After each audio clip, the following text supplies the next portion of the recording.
Hey, what is up, everybody? Welcome to the Couple on Fire podcast. On today's episode, we're going to be talking about burnout. That's coming up. Right, meow. Meow.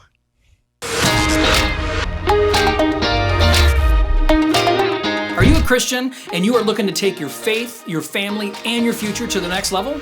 Then this is the channel for you.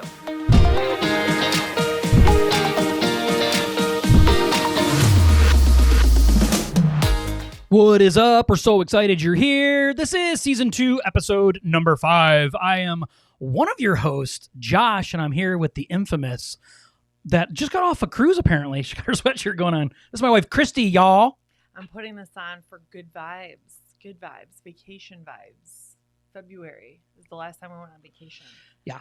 We need more vacationing time. So today's episode, we're actually going to be talking about burnout. And burnout, that is one of those topics that I think so many people right now in our society are really suffering greatly from. So today we want to talk a little bit about burnout. But before we get started, I have a few things I want to share, some other things before we really dive in. Do you have anything you want to talk about first about it? Anything else, my beautiful bride, before we do the chunky dunk into this bad boy? I think this is a huge topic because I was texting Josh, I think Friday, I don't remember, but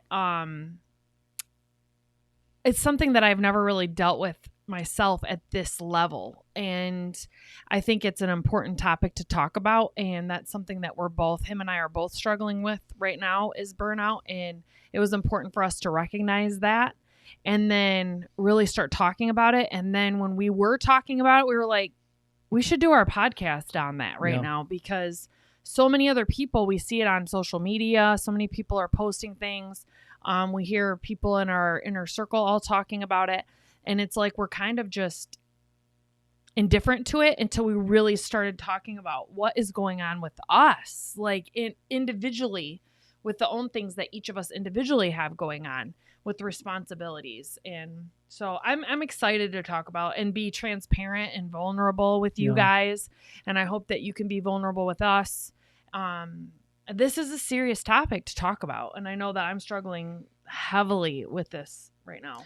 Yeah, and to be honest with you, even as a guy right now, I'm going to be transparent about it because most guys are not. Sorry, Jason, I misspelled your name. I'm sorry. I was trying to type and think and listen and all this other stuff. So, but as a guy, we want to be transparent. It's hard to do that, but burnout affects us. It's true, and we're supposed to feel like we're supposed to carry the world on our shoulders at times, especially even as a woman, as a mother, as a wife, as a worker. We feel like we have to carry the world on our shoulders, even though that things just keep coming at us. We feel like, well, everybody else is handling it. Why can't I handle it? So that's why we thought it was really, really, really important for us to talk about this today. But before we really, really dive into it, I want to show you guys something today that I found online. Somewhere on good old the interwebs, okay? I found it on Google, and I just really thought it was neat. Now, this is more reference towards work, but I thought the 7 signs were super important. Yeah. So I just want to read them out to you real quick. Maybe your phone's a little bit smaller, your screen, you can't really read it that well. So the top one right there in purple says sleeplessness. The green one says general lack of interest or feeling of apathy, and I know Kristy's going to want to talk about that. Frequent illness, maybe you're getting sick a lot. Forgetfulness, maybe you normally don't forget things, or you come across feeling forgetful about something and you start getting really hard on yourself. Like, why am I keep forgetting all these things? The blue one in the bottom left corner is working hard and feeling drained without signs of higher production. And then we get really down on ourselves when things like that happen. Irritability with your coworkers, your friends, and your family. Maybe you're a person that doesn't normally get irritated easy, and you find yourself doing a lot of that. And then depression. Depression is a part of this. And when we talk about stress and we talk about burnout, those are really two different things. So it's really important that we keep those separated, because burnout is something much different than just regular stress. So yeah, I think burnout happens from long periods of stress. I mean, we all have stressful days or stressful times in our lives. And then when it goes for long periods of time without letting up, it turns into something deeper, which is burnout. Yeah, I couldn't agree more. This article that I found today, too, it's on healthline.com.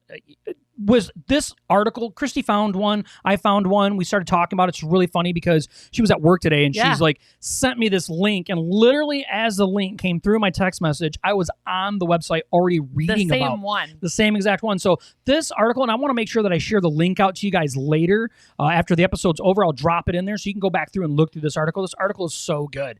But, the big question is like, what is burnout, right? So many of us don't think to ourselves burnout. We think to ourselves stressed out, right? And there's a big difference. So this term was actually coined by a psychologist, Herbert Friedenberger. I don't know where he's from. In the 1970s, burnout describes a severe stress condition that leads to severe physical, mental, and emotional exhaustion. It says much worse than ordinary fatigue. Burnout makes it challenging for people to cope with stress and handle the day-to-day responsibilities, which we get really hard on ourselves when we get into a position in life where we're like, why can't I handle these mundane or normal tasks that are normally simple for me to handle? Right? And then down here it says, people experiencing burnout often feel like they have nothing left to give and may dread getting out of bed each morning. They may even adopt a pessimistic outlook toward life and feel hopeless. And I just thought that's just so powerful on its own. It is. Yeah. So going right into what we want to talk about is, now let me know what burnout is, and you're able to maybe look at the signs of it and say, hey, maybe there's something going on. Let's talk about how to solve it, or how to get a handle of it. So our first point we want to make tonight is how to recognize it. Recognize and watch for the signs. So I think Josh and I were talking about this beforehand. I think everyone's signs are going to be different. Everyone's triggers are going to be different. And I don't know what has been going on with me for like the past 3 months. I've been just talking to him about it, talking to my friends about it. I'm like, it's really weird. It's not like I'm depressed. It's something different. And I was saying, I'm just, I don't care. Like, I've become very apathetic to situations. Not that I've been like, I don't care, like that type of I don't care. I've kind of just been indifferent to everything. And I am normally, you can't say I started forgetting things because I'm normally a very forgetful person anyway, but I'm an organized person. So I've always been forgetful since I was little. Like I used to get in trouble all the time for forgetting things and misplacing things and not remembering. Like I can remember being in 3rd grade and getting in trouble for my mom all the time for not remembering where things are. So I've become a very organized person over my life with planners and my schedule and planning things in and my calendar. And I have utilized that. But lately I've just been, even though it's in my calendar, I'm not associating 2 things that are scheduled at the same time. It's like my brain isn't even telling me you have 2 things at the same time. And so those things were going on, and I don't wear a lot of makeup anyway. I normally just wear mascara. Like today I have mascara on. So mascara is my makeup. So I went through a phase where I've been forcing myself the last week, I would say, to actually put mascara on. I stopped. Like, I'm just like, I don't care. Like I would just put my glasses on and go about the day. And I found myself that I've been becoming very cynical. So those are some signs for me. And so then I started being like, but I'm not depressed. Throughout my life, I've been diagnosed with bipolar depression. We've shared about that in a previous, one of our previous episodes, manic depressive disorder. And I was on medication for a lot of years, since I had been 18. And so, which I went through healing processes and I'm off all my medications now, but I'm very familiar with my depression signs and what I need to do to fix that. I didn't know how to fix this. I have been trying to get more sleep, and then I'm like, I don't care if I get sleep. It doesn't matter.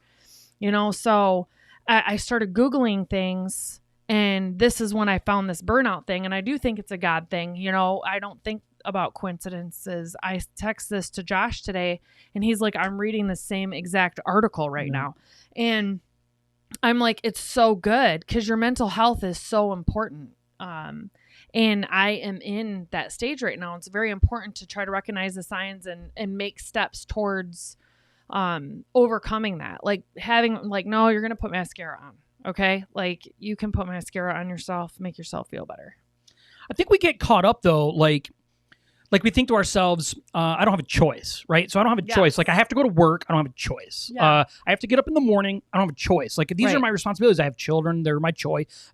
I've made that choice, so I don't have a choice now to take care of them, right? So I can't, we get in this cycle of like, I don't have a choice. I don't have a choice. I don't have a choice. Mm-hmm. Or we get in a case of the I shoulds, right? I should be okay with this. I should learn how to accept this. I should. Mm-hmm. And we do is we climb ourselves deeper and deeper into this burnout mode. And then burnout becomes part of who we are. And we just keep going deeper and deeper and deeper down into it. And then it causes deep depression. It causes us to isolate ourselves. Mm-hmm. It causes us to do a lot of things, which ends up making it worse and making it worse and making it worse. So, we talk about recognizing the signs. Important thing that we have to do is, first off, we have to know what the signs are to be recognized. And many of you on here right now, I can tell you for a fact, I know everybody on here, some of you on here anyway, are saying all of them things are going on with me. And yeah, you're probably in burnout.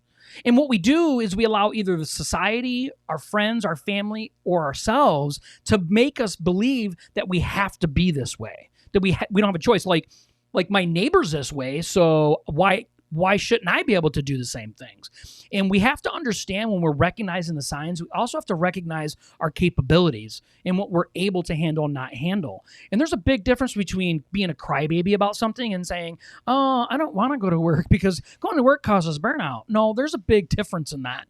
We have to be willing to recognize those signs and say, hey, this is really what's going on. Kristy even told you, she's normally a forgetful person, but she's highly organized. Yeah. And when she starts seeing that become off kilter, okay, that's a warning sign. Maybe I need to have a deeper look into myself for really what's going on.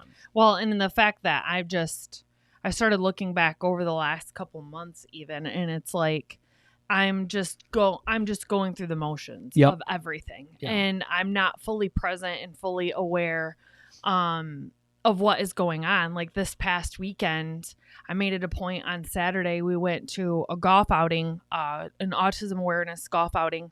And a couple of times when I was sitting in the golf cart, I looked out around at nature. I made a conscious effort, when I'm looking out and around and I'm just like, it is so beautiful out here. Mm. And it's like bringing myself back into the moment instead of just being there. And that's what I had been telling myself for the last couple months. Like, just put my head down, grin and bear it, get through it. And it wasn't going away. In fact, it was gradually getting worse until probably this past Saturday when I've really tried to make an effort to make a difference, like really be aware. Like, okay, I can't just put my head down and get through it. I need to look around. I need to be conscious of where I'm at, what I'm doing. And then say, okay, do I need to sit down? Do I need to go in another room? And it got to the point where last Thursday we were at Celebrate Recovery and Josh was up speaking. And I actually had to get up and walk out of the room a couple times out of the sanctuary while he was talking, because I actually felt like I couldn't have a single other word go into my ears because I just am so like, I can't do it.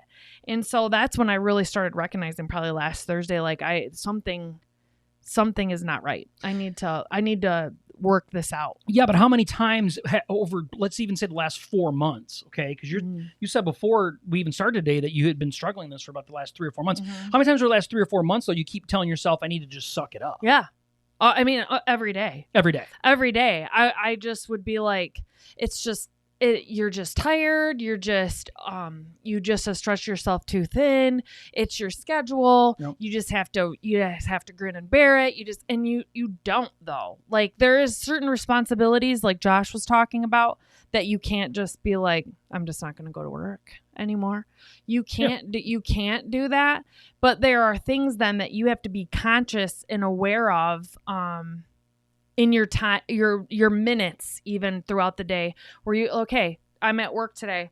I need to not sit in my office all day long and say, nope, I have to get all this work done. I have to sit in here for 10 hours. I can't.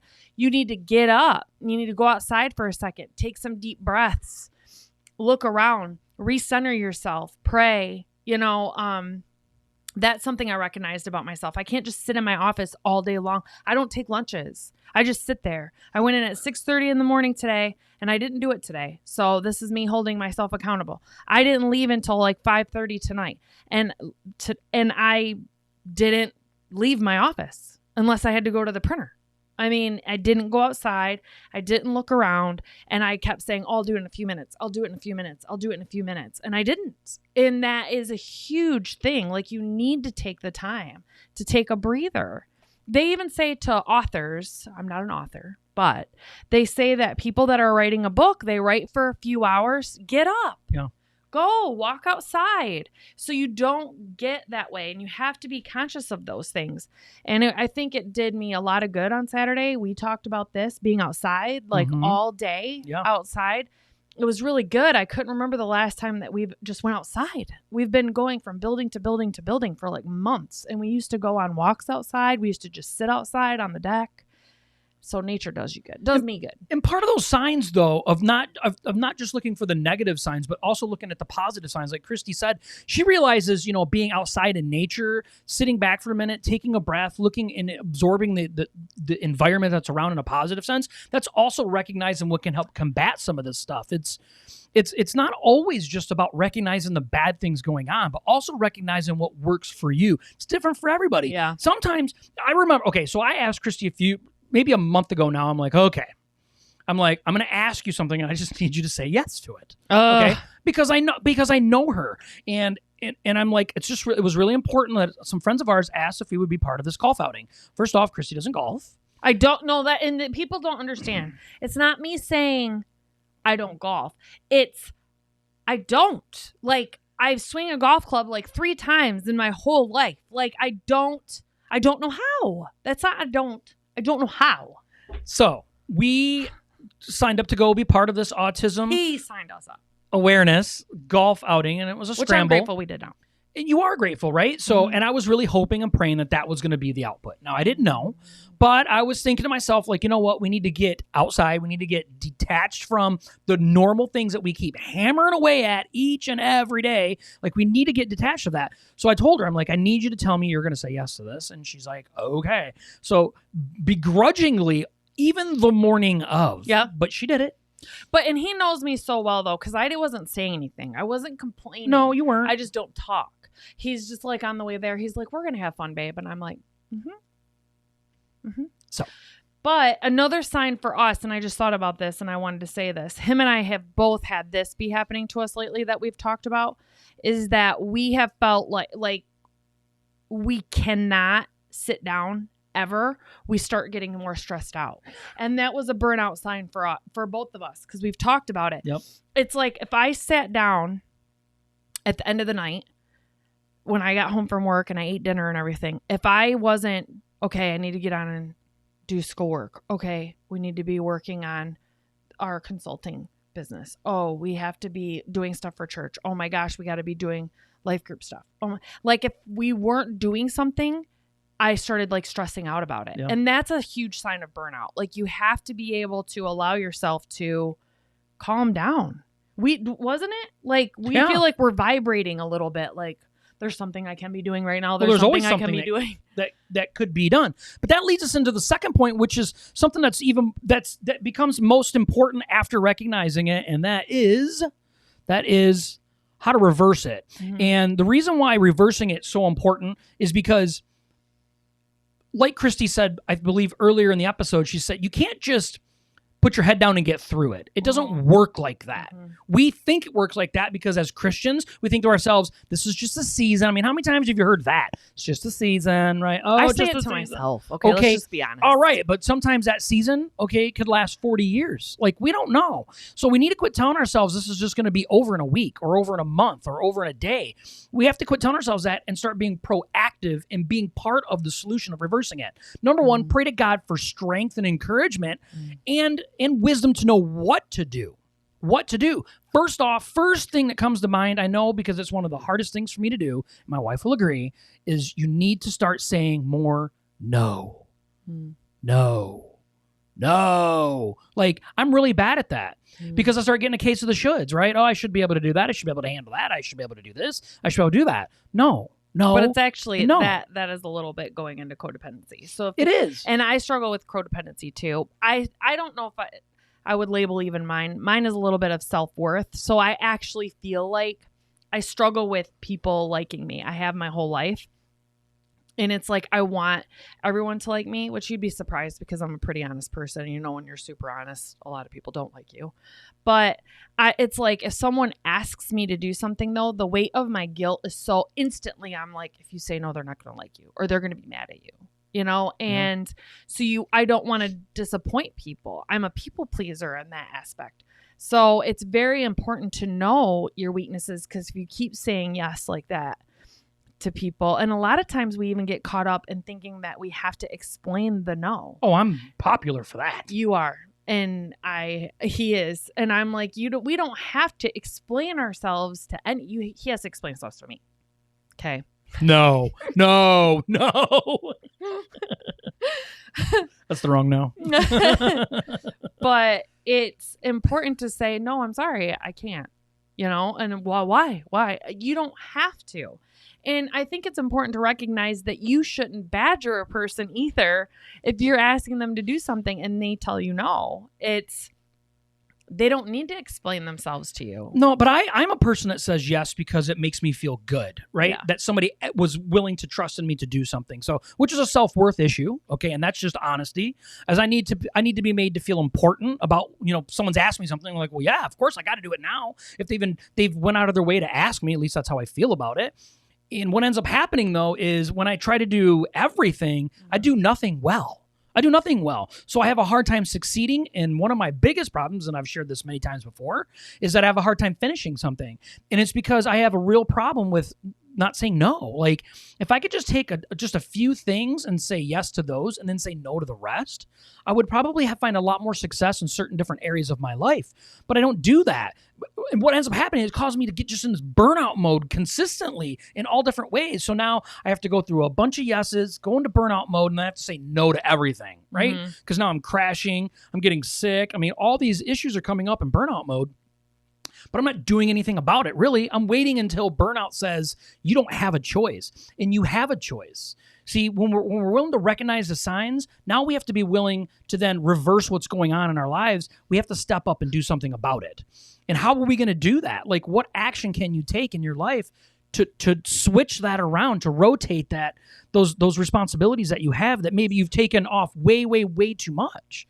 You know, I mean, in what areas right now do you really honestly feel like we can reverse the curse of burnout?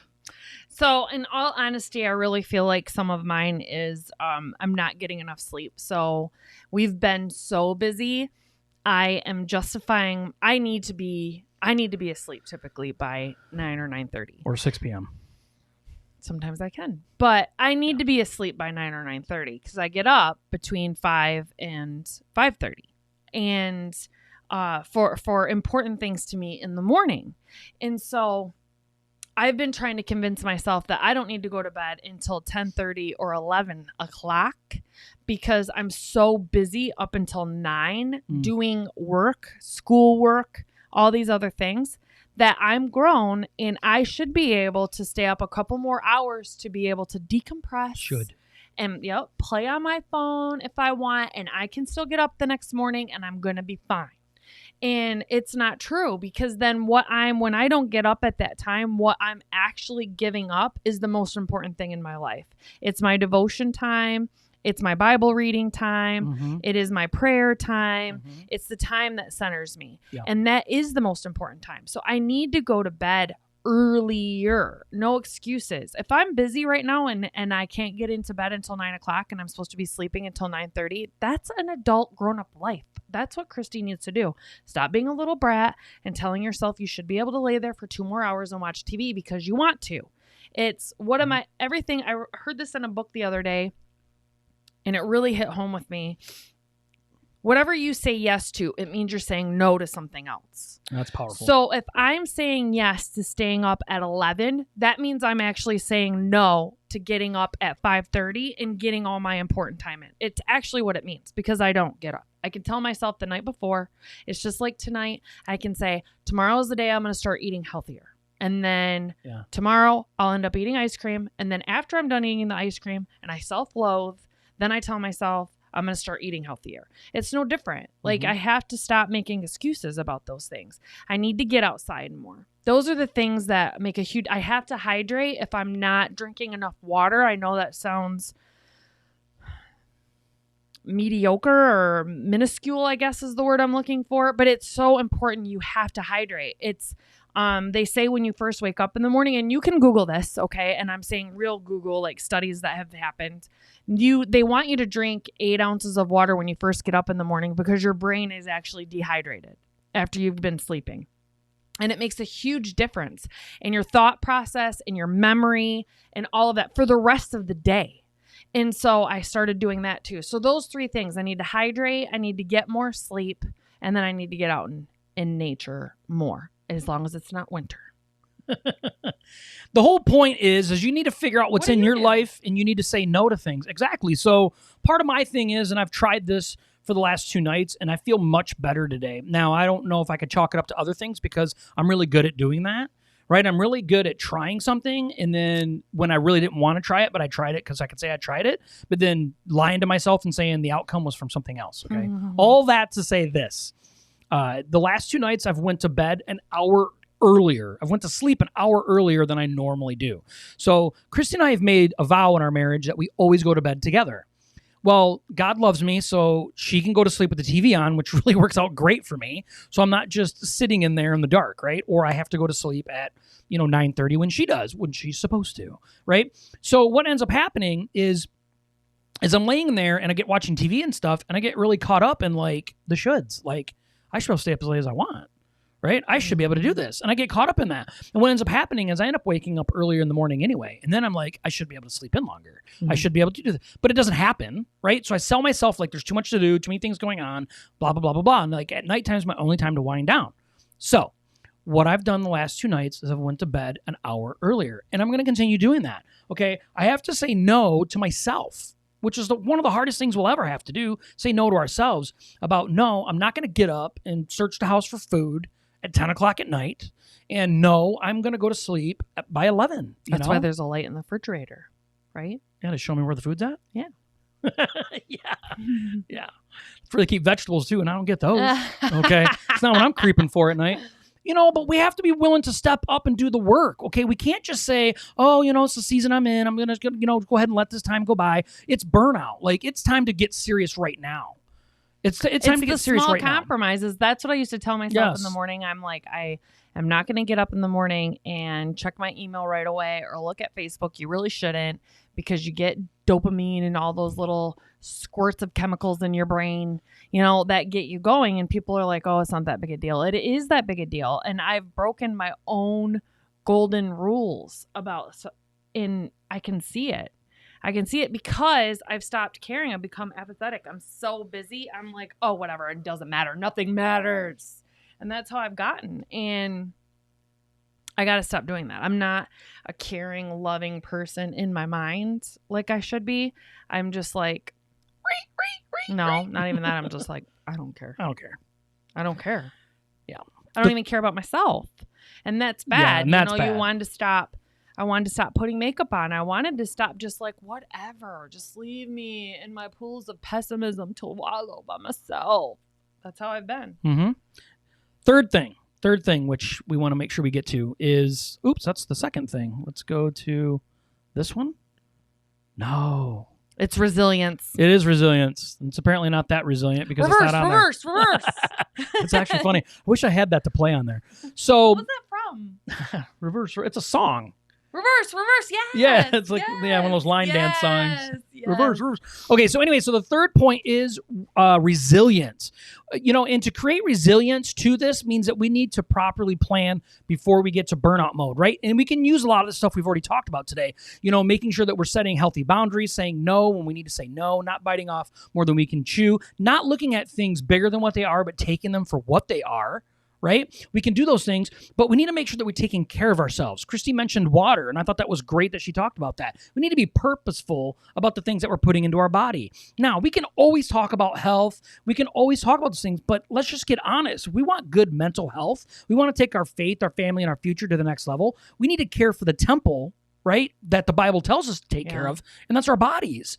And that's inclusive of our physical body, our mental body, our spiritual body, all of these things. And how are we taking care of those so we can help prevent burnout? So we need to become more resilient to burnout. And that doesn't mean we need to become stronger than the burnout. We just need to become resilient to the things that cause the burnout to us. We need to be real with ourselves and say, hey, I'm not like Kristy. I can't do the same things that Kristy does because it will cause me to burn out quicker. And I have to be okay with that. I have to take a little bit of humble pie when I think of things that way about what I am capable, and then being real with myself about that, So how are you taking care of yourself? Well, I think an important thing is to the resilience and the reverse. This kind of falls into both, is that I've been talking about it since this has been happening. So I haven't stopped talking about it. It's not like I'm going around to everybody saying, "Oh, please feel sorry for me."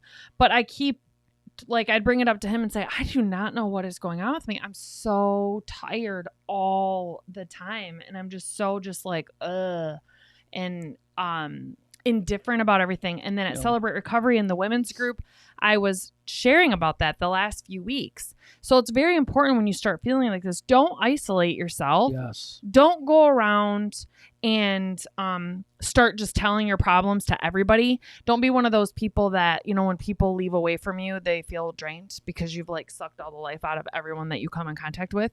But the people that really know you, that truly, truly know you to your core, your confidants that you can actually talk to about it and just say, I am so burnt out. Number one, a lot of times they can speak wisdom into you because they know you on a deeper level. They can pray with you. Yes. There's power in prayer. Or you can have someone just be that's, will ask you, what are you looking for from me in this situation? Do you want me to give you some advice from an outsider looking in, or do you just want to bend my ear a little bit and I'll tell you that I love you? Yeah, I love that. And that's very important to have. And when you say, oh my gosh, I have 20 confidants, you don't have any then. No. Because you should have just a few. You should, confidants that truly, truly know you to your core. Yeah. You should have maybe a handful, 3 or 4, and I think that's important because I really, I stopped wanting to go do anything.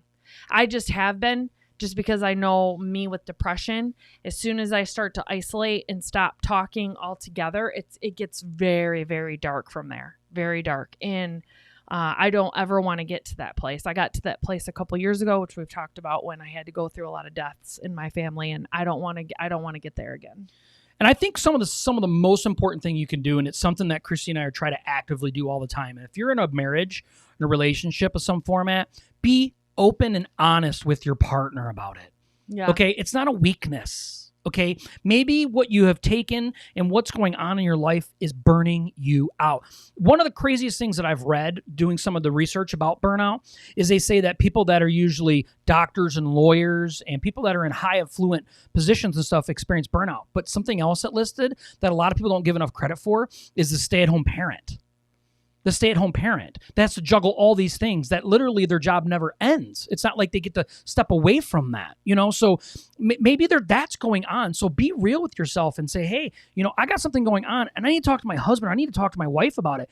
Kristy and I have tried to keep open communication about this, and it doesn't feel sorry for me. That's not what we're doing.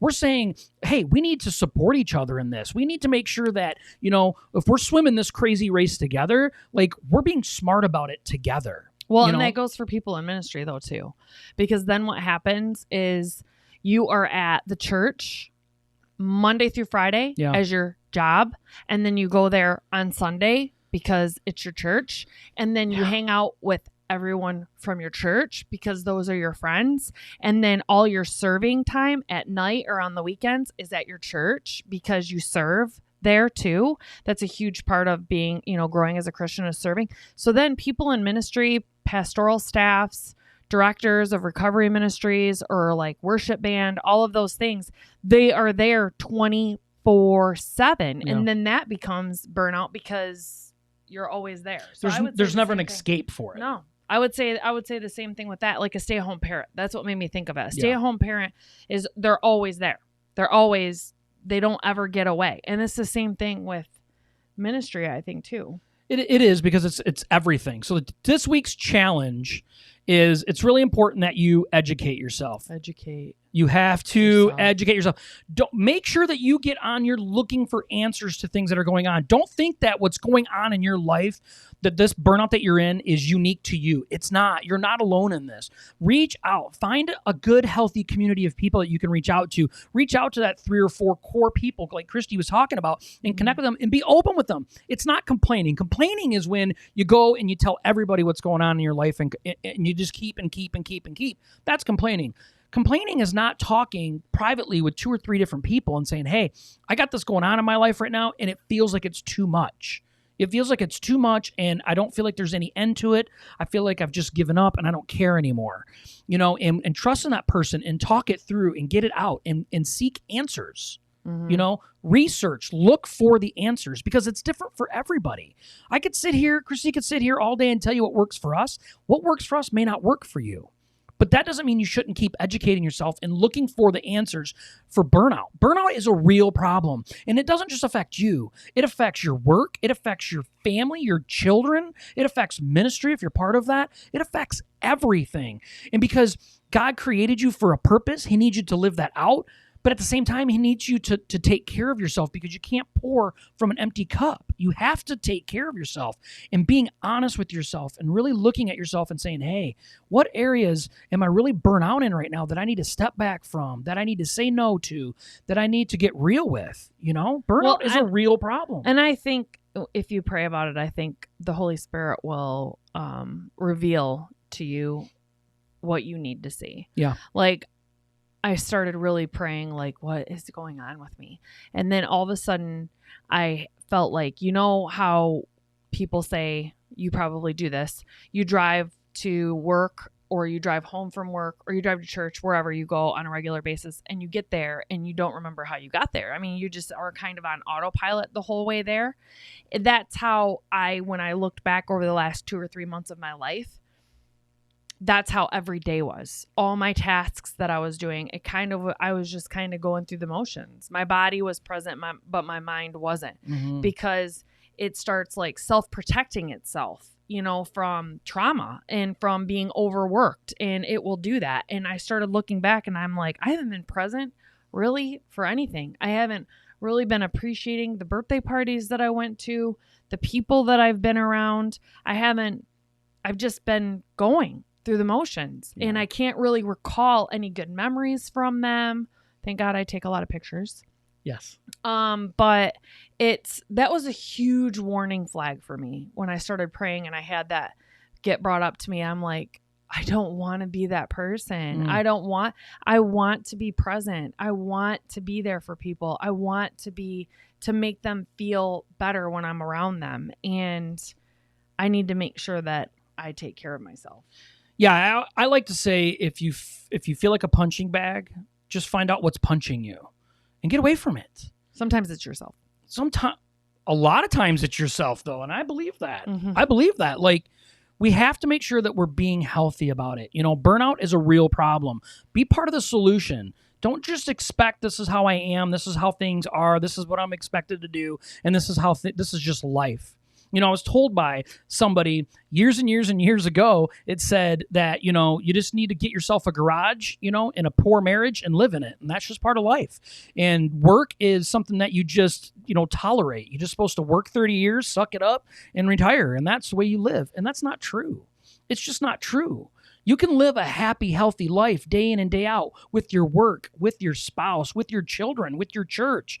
You just have to know how to be healthy in the way that you do that, and don't allow the burnout to stick around and control you and your situation. Well, and I think a big key is, don't think that you're not going to get burnout. Yeah. So you don't waste time when you get in burnout being like, oh man, I'm in burnout. I suck. Like, don't take time doing that. Like, we're all going to experience it. Yeah. It's part of life. Yes. Recognize it. That was one of the things, right? Yeah. Number 1. So like recognize you're in burnout and then be like, okay, I'm in burnout. It's okay, everybody. Blow the whistle. We're going to do this, type of thing.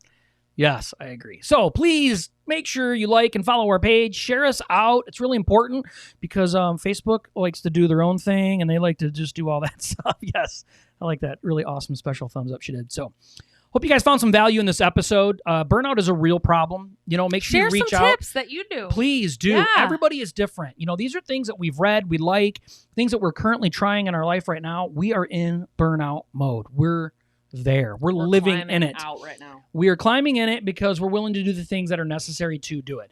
And yes, it is a season, right? Kristy said in the beginning, it is a season. It is. But we have to make sure that we're doing our part to be active in the solution to that. Mm-hmm. That's being healthy in our lives, being resilient, and recognizing what's going on in the signs, and then reversing them. I have one more thing I want to say.